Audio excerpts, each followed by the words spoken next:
செல்லப்பாண்டி தனக்கு தானே அடிச்சு தன்னுடைய உடம்ப ரொம்பவுமே கஷ்டப்படுத்தி ஒரு கட்டத்துக்கு மேலே ரொம்பவுமே முடியாமல் போகிற நிலைமைக்கு போகுது.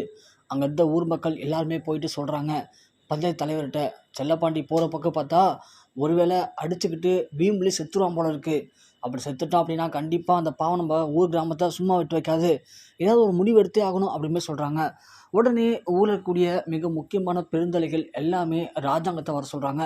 உடனே ஒரு முக்கியமான விஷயம் பேசணும்னு சொல்கிறாங்க. ராஜாங்கமும் ஏதோ ஊர் விஷயமா இருக்குமோ அப்படி மாதிரி உள்ளே வராரு. வந்து என்னன்னு கேட்கும்போது அப்போதைக்கு ஊர் தலைவர்கள் எல்லாம் சேர்ந்து சொல்கிறாங்க, இது மாதிரி நீ தமிழை உன் வீட்டு மருமகளாக ஏற்றுக்கோ, உனக்கு இந்த கிராமத்தில் மிகப்பெரிய செல்வாக்கு இருக்குது, மரியாதை இருக்குது, அதெல்லாம் வச்சுக்கிட்டு நீ இப்படி வீம்பு பிடிக்கிறது கண்டிப்பாக அது நல்லதுக்கு இல்லை. அதோட செல்லப்பாண்டி ஊர் முச்சந்தில் நின்று சவுக்கால் அடிச்சுக்கிட்டு தன்னை தானே வருத்திக்கிறான்.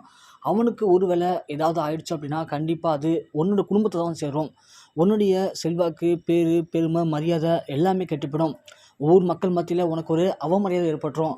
அதை நீ ஏற்றுக்க போறியா இல்லையா? ஸோ எல்லாத்தையும் சரி பண்ணிவிட்டு நீ பழையபடி நல்ல ஒரு பெரிய மனுஷனாக இருக்கணும் அப்படின்னா கண்டிப்பாக நீ தமிழை உன் வீட்டு மருமகளாக ஏற்றுக்கிறது தான் நல்லது அப்படிங்கிற மாதிரி ஊர் மக்கள் சொல்கிறாங்க.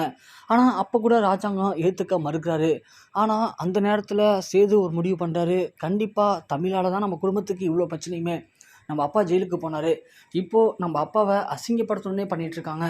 அதோட வரக்கூடிய எலெக்ஷனில் நம்ம அப்பாவை தோற்கடிக்கணும் அப்படிங்கிறதுக்காக எதிர்க்கட்சியோட கூட்டணி வச்சு தான் இப்போது செல்லப்பாண்டி இப்படி பண்ணிகிட்ருக்காரு. இதுக்கெல்லாம் பழி வாங்கணும் அப்படின்னா கண்டிப்பாக தமிழ் வீட்டுக்கு வரணும். வீட்டுக்கு வர வச்சு அவளை கொஞ்சம் கொஞ்சமாக கொல்லணும். அப்போ தான் நம்ம மனசு ஆறும் அப்படிங்கிற மாதிரி ஏற்கனவே தாமரையும் தாமரையோட அம்மாவும் சொன்ன விஷயங்கள் சேதுக்கு ஞாபகம் வருது. அதனால் வேறு வழியே இல்லாமல் நேராக ராஜாங்கத்திட்ட பேசி சேது ஒரு வழியாக தமிழை வீட்டுக்குள்ளே கொண்டு வர போகிறாரு. ஸோ தமிழை வீட்டுக்குள்ளே கொண்டு வரதுக்கு சேது பண்ணுற விஷயம் அப்படிங்கிறது தமிழை அணுவாக சித்திரவதை பண்ணணும் அப்படிங்கிற நோக்கம்தான். ஆனால் காலப்போக்கில் கண்டிப்பாக தமிழை பற்றி சேது புரிஞ்சுப்பார். தாமரையை எவ்வளோ சீக்கிரம் வீட்டை விட்டு அடித்து விரட்டுவோம் நீங்கள் நினைக்கிறீங்க? உங்கள்ட்ட கருத்து என்ன அப்படிங்கிறத கீழே மறக்காமல் கமெண்ட் செக்ஷனில் பதிவு பண்ணுங்கள்.